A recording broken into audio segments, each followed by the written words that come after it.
Hello friends, welcome to my YouTube channel. ഇന്ന് നമുക്ക് ചെമ്മീൻ കൊണ്ടൊരു മസാലക്കറി തയ്യാറാക്കാം. നമുക്കതിനെ കൊഞ്ചെല്ലാം ക്ലീൻ ചെയ്തെടുക്കാം. നല്ലപോലെ നമ്മളിവിടെ ക്ലീൻ ചെയ്തെടുത്തിട്ടുണ്ട്. നമുക്കിനി കൂട്ടുകൾ തയ്യാറാക്കാം. നമുക്ക് ചെമ്മീന് വേണ്ടുന്ന ഉപ്പും ചേർത്ത് കുറച്ച് മല്ലിപ്പൊടി, മുളക് പൊടി, കുറച്ച് മഞ്ഞൾപ്പൊടി, നമുക്ക് മസാല കുറച്ച് ഏറെ എല്ലാം കൂടെ വറുത്ത് അരയ്ക്കണം. നമുക്കത് അവസാനം അരച്ച് ചേർത്താലും മതിയാവും. കുറച്ച് കുരുമുളക് പൊടി, നമുക്ക് കുറച്ച് ഇഞ്ചിയും പച്ചമുളകും കൂടെ ചതച്ചും കൂടെ ചേർക്കാം. ഒരു പാനിൽ കുറച്ച് സവാളയും തക്കാളിക്കയും വഴറ്റിയെടുക്കാം. ചെമ്മീൻ നമുക്കൊരു 10 മിനിറ്റ് മാരിനേറ്റ് ചെയ്ത് വയ്ക്കാം.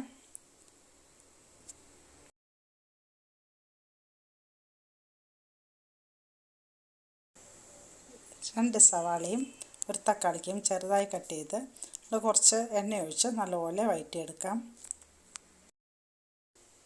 കുറച്ച് വഴന്ന് വരുമ്പോൾ നമുക്ക് മല്ലിപ്പൊടിയും മുളക് പൊടിയും മഞ്ഞൾപ്പൊടിയും ഇതിലും ചേർക്കണം. അതും ചേർത്ത് ഒന്നും കൂടെ നല്ലപോലെ വഴറ്റിയെടുക്കാം. നല്ലപോലെ വഴന്ന് വന്നിട്ടുണ്ട്. നമുക്ക് ഇതിനകത്ത് കുറച്ച് ഇഞ്ചിയും വെളുത്തുള്ളിയും കൂടെ ചേർത്ത് കുറച്ച് ഗരം മസാലയും എല്ലാം ചേർത്ത് നമുക്ക് ഒരുമിച്ച് അരച്ചെടുക്കാം. കുറച്ച് പട്ട, ഗ്രാമ്പൂ, പെരുംജീരകം എല്ലാം കൂടെ ചേർത്ത് നമുക്ക് നല്ലപോലെ ഒന്ന് അരച്ചെടുക്കാം. ചെമ്മീൻ നല്ലപോലെ വേവിച്ചെടുത്തിട്ടുണ്ട്. നമുക്കിനി അരപ്പും കൂടെ ചേർക്കാം. നമ്മൾ അരച്ച് വച്ചിരുന്ന എല്ലാ കൂട്ടും കൂടെ ഒരുമിച്ച് ചേർത്ത് അരച്ചെടുത്തിട്ടുണ്ട്.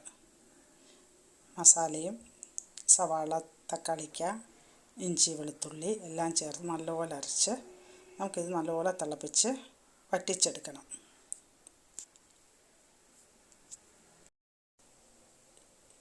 ഈ ചെമ്മീൻ മസാലക്കറി നല്ല ടേസ്റ്റാണ്.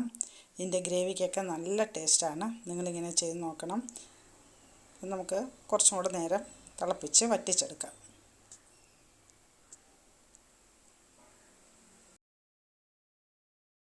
നമ്മുടെ ചെമ്മീൻ മസാലക്കറി റെഡി ആയിട്ടുണ്ട്. നിങ്ങളിങ്ങനെ ചെയ്ത് നോക്കണം. നല്ല ടേസ്റ്റാണ്, നല്ല മണമാണ്. ഇതിൻ്റെ ഗ്രേവിക്കൊക്കെ ചോറിനാനൊക്കെ നല്ല ടേസ്റ്റായിട്ടുള്ളൊരു കറിയാണ്. നിങ്ങളിങ്ങനെ ചെയ്ത് നോക്കണം.